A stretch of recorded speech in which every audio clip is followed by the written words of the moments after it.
Welcome to another edition of the Willie Bragg Show. I am your host, Willie Bragg, and I was going to schedule this for 12:05 a.m., but I decided, what the hell? Let me just get started a little earlier. I think the short notice is not so short that anybody would be caught off guard. So, what the hell? So, anyway, I hope everybody's doing well today. I want to discuss the presidential campaign of Cornel West for the year 2024, and in relation to the Green Party. So, as you know, Cornel West last week decided he's going to seek at that time he was going to seek the People's Party's nomination for president for the for president under the People's Party. I don't know if I said that twice. He's going to seek the nomination for the presidency under the People's Party, and so in doing so, it did cause a little bit of a controversy. It caused a controversy in the sense that they don't really have an infrastructure or a functioning organization to justify it being a credible political force to be in the political landscape of this country. Now, in my opinion, I think it's a little bit snobbery to say. It's almost like people saying, well, you just started the other day. You don't have a right to run for any office because you just started. You got to start from somewhere. And so I never bought the whole idea of, well, you might as well just not try because you're a third party. Every political party, every major party that's ever existed throughout human history has been a third party at some point at their very beginning. Now, I'm not a member of the People's Party. I mean, it's not a party. I mean, I like their platform overall. I mean, it's a decent platform, but it's not particularly all that unique. I mean, for the Green Party or there are other political parties I've been a member of, the Labor Party I used to belong to, or the New Party, which is now the Working Families Party,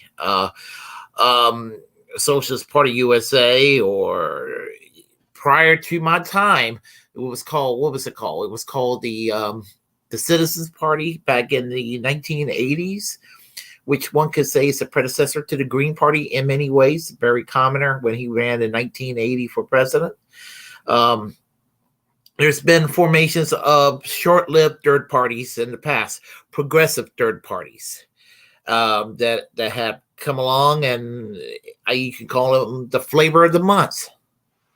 And it's fine that such parties existed. Unfortunately, they were the flavor of the month, and people decided, well, they're going to go and do their own thing. And then they end up kind of collapsing or morphing into something else or what have you.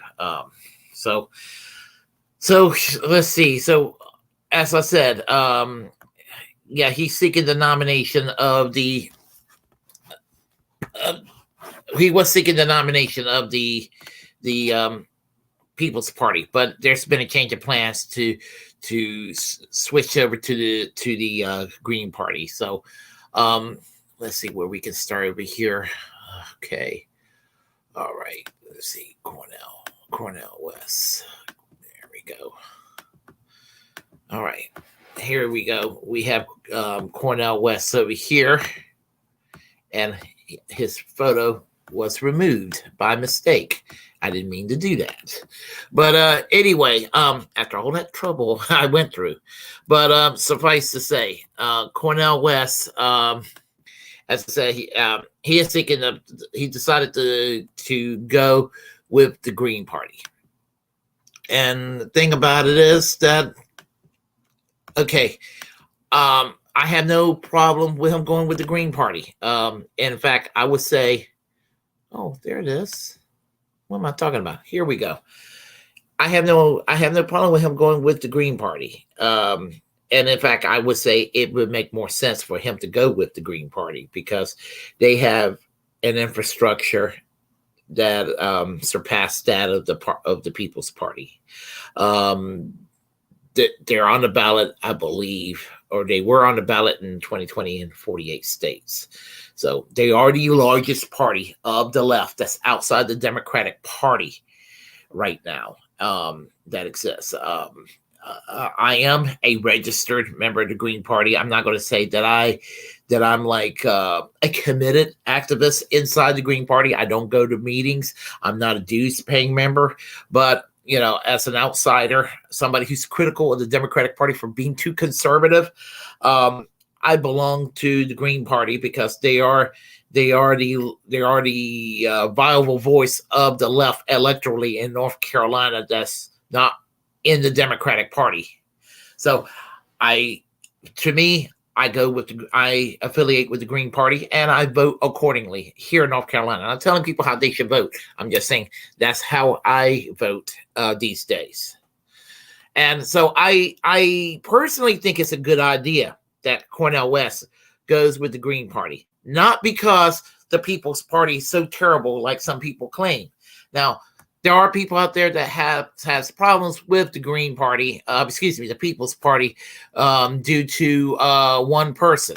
And, as I said, I kind of think it's ridiculous to base your prejudice of a political party on one person. And that one person, of course, is Nick Brana.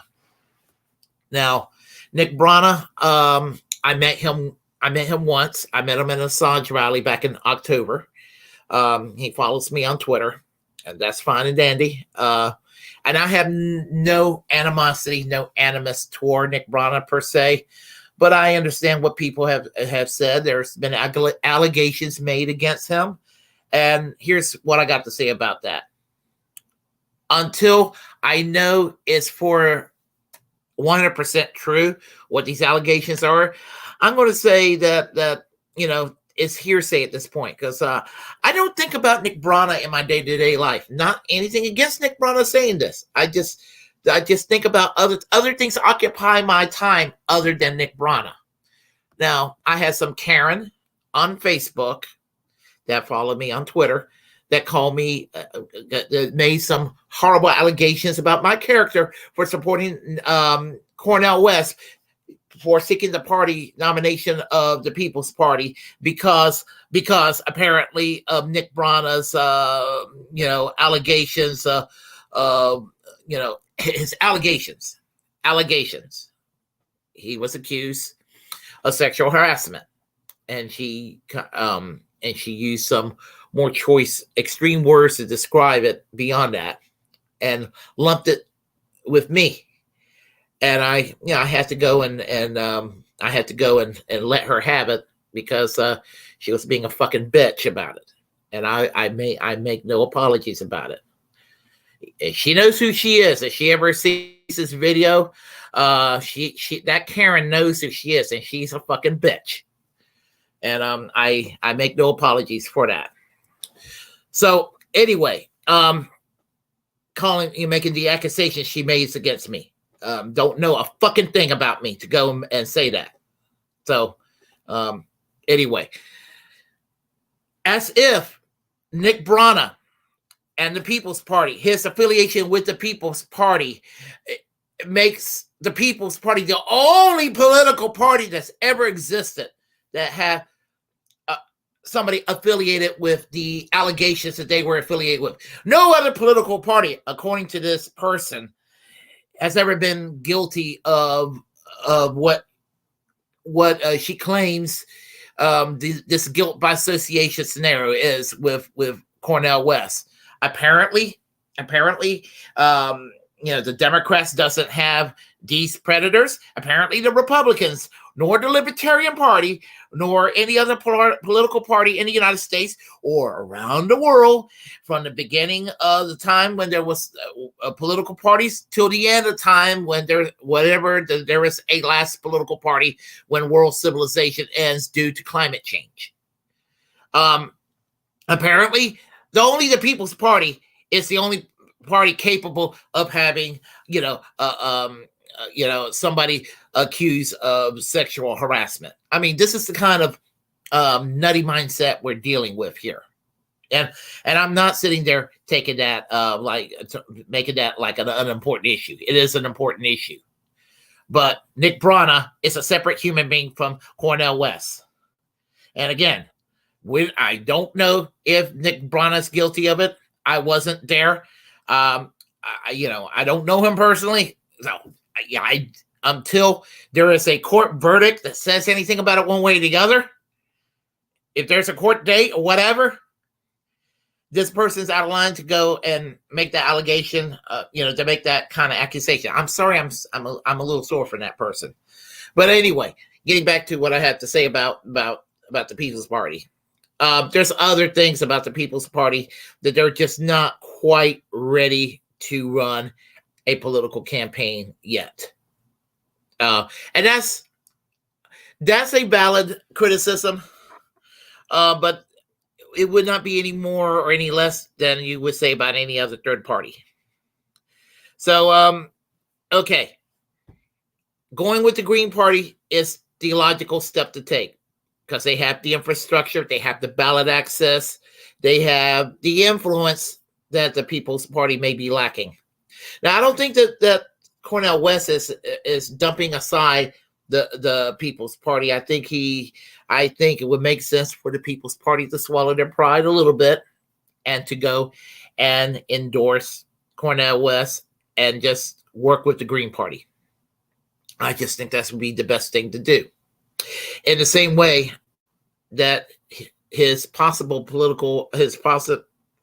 opponent, likely opponent, did in the 4 years prior. I am talking about Howie Hawkins, who was the 2020 presidential candidate for the Green Party. And to tell you a little bit about him, he was the 2020 candidate who's also a member of the Socialist Party USA, an organization I'm no stranger to. I said this before and I'll say it again. We never met, but he knows who I am. I know who he is because we know the same people. And thing about it is that he's pretty good across the issues. When it comes to the various issues, he's pretty good on many of the issues. But what disturbs me recently about Howie Hawkins is his position on the Ukraine conflict. Not only is he supportive of the ongoing war between Russia and Ukraine, the proxy war being pushed by the U.S. and NATO, is he's actually opposing the negotiations. To have some kind of a peace deal made, which is insane. That his position is almost to the right of Joe Biden, if you can imagine, on that particular issue. And that is ridiculous. That is absolutely just bonkers for somebody to do this, especially if you're on the left, to have such a position. I can almost understand, and I don't share this position among shitlibs, but I could almost understand with the false information, misinformation that they get, why they think that, Russia is the big bad bully and Ukraine is the innocent liberal democracy. I mean, this is not the accurate picture, but that's the picture that's painted among many shitlibs. And I can understand if you're a shitlib why you think that way, but it's not accurate. Objectively, Ukraine is more authoritarian than Russia.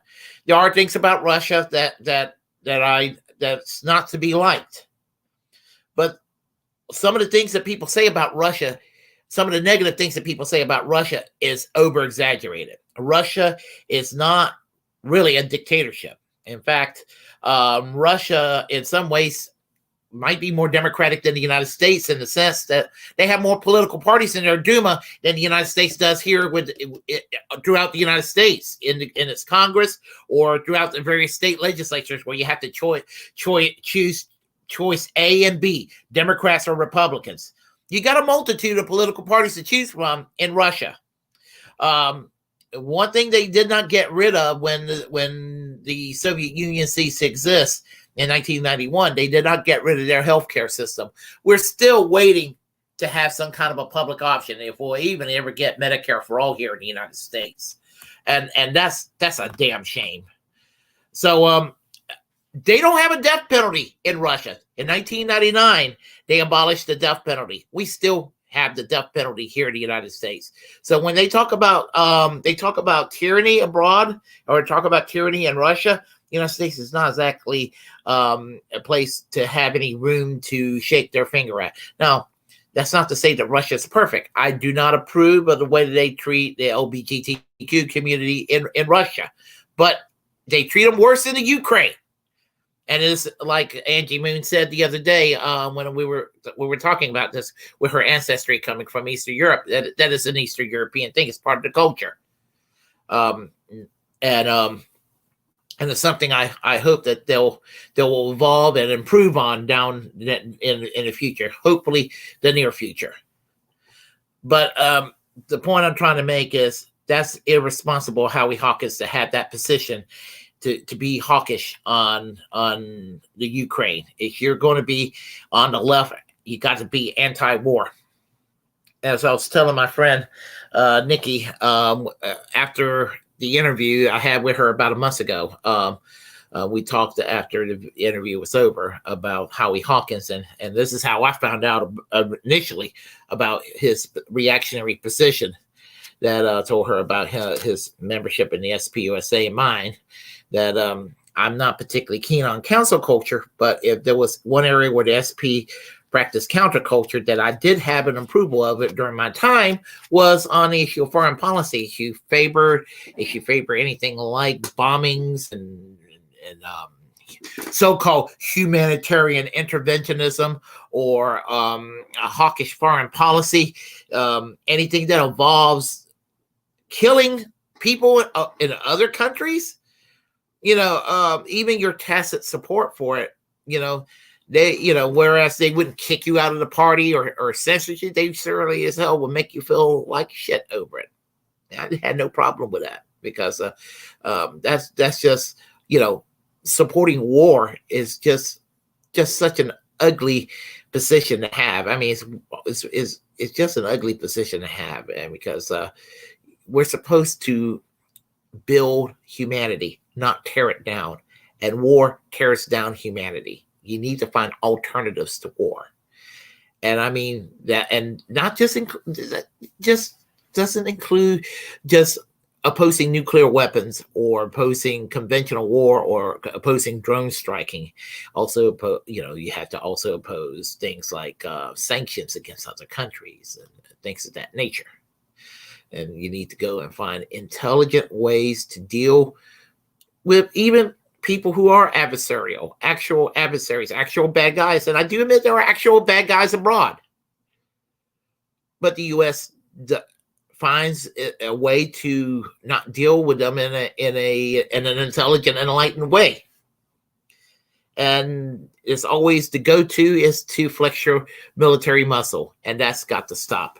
And that's my issue with Howie Hawkins. And although I'm not going to go so far to say I'm sorry I voted for Howie Hawkins in 2020 because he's better than Joe Biden. I'm very, very disappointed with him. And at this point, I hope that Cornel West gets the nomination for the Green Party for the presidency.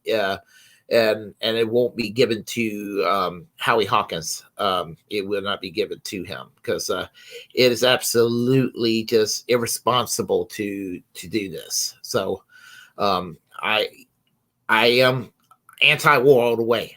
You got to find an alternative to this shit. In the year 2024, 2023, 2024, this has got to stop. This always rush to use military intervention and all. So I just wanted to share that with you all there and everything.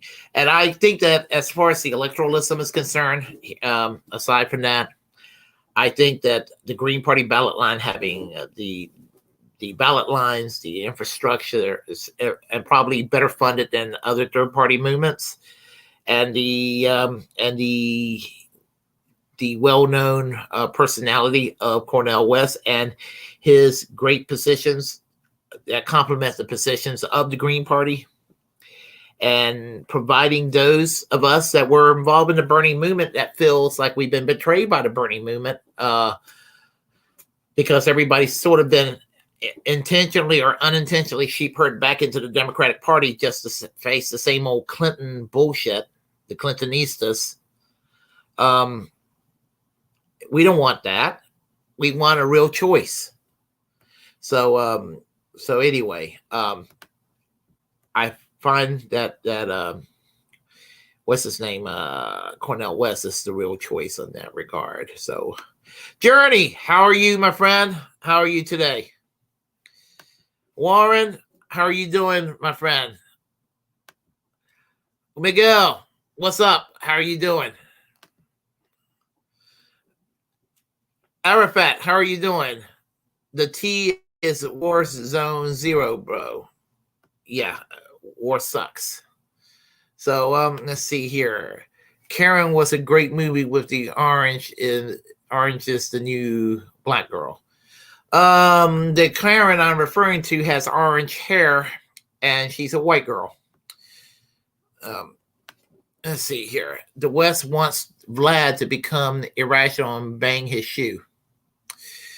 Yeah, they're trying to make him some kind of new Hitler, and it's just not so. They're trying to make when the real Nazis are in fucking Ukraine. Let's see. Wars are settled with tables and chairs, and it needs to be settled. I agree with you, bro. Thank you. I appreciate that. Doing good. Oh, thanks. Yep, I'm doing good. I'm on vacation this week, so life is good. So anyway, folks, that's all I have to say about that. I will have another video out. My next video is going to be on Jordan Sheridan's appearance on Due Dissidence. I have some words to say about that too from the other day, and that's going to be interesting to observe with you all. So, but anyway, if you like what you heard, please share. Yeah, please hit the like button and comment away. Share this on your channel. Share what I have to say. And as a First Amendment absolutist, it's my duty to inform you to create your own platform and utilize it, because we are, in fact, the muckrakers of our time.